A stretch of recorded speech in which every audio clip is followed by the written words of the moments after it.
Maklumat pertama daripada orang awam menyatakan kejadian samun bersenjata api di sebuah klinis kedai emas di Pasaraya NSK Kota Damansara.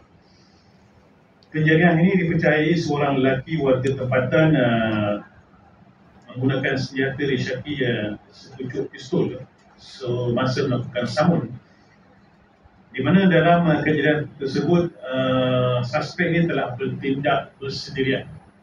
Hasil siasatan kami sehingga sekarang dapati dia telah pun pergi ke klinis tersebut dan melakukan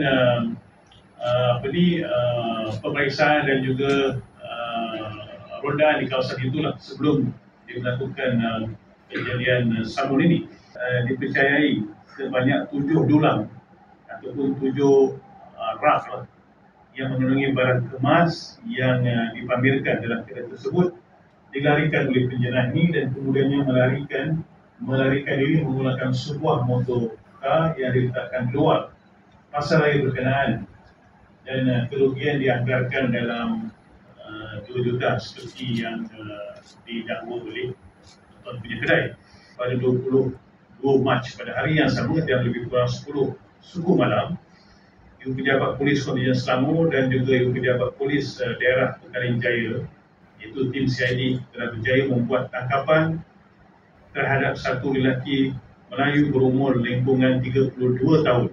Dia ada rekod lampau dan pada waktu ini telah direman selama 7 hari bermula 29 sehingga 29 Mac. Suspek adalah seorang anggota polis bantuan yang bekerja dengan salah satu syarikat yang mempunyai perkhidmatan polis bantuan ini. Pada masa kejadian dia tak bekerja, dan selepas kejadian dia dijadualkan kerja masuk shift pada malam tersebut, tengah malam. Okay. Dan hasil daripada sebuah ini kita berjaya menemui sejumlah barang kemas yang dilaporkan hilang ataupun disamun, dan siasatan diteruskan di bawah Seksyen 4 Akta Senjata Api Penanti Lebih Berat 1971 kerana melakukan rompakan menggunakan senjata api. Buat masa ini dalam siasatan kita dapati ini kali pertama.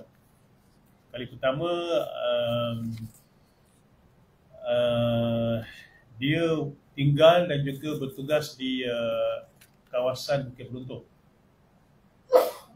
Dan kawasan di Kota Damansara ini adalah kawasan yang dia selalu pergi untuk membeli belah dan sebagainya.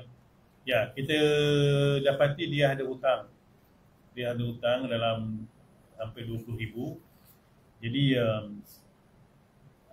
antara sebab yang dia kata dia melakukan samun ni adalah untuk bayar hutang. Itu dalam siasatan hutang apa, hutang alung dan sebagainya dalam siasatan lagi lah.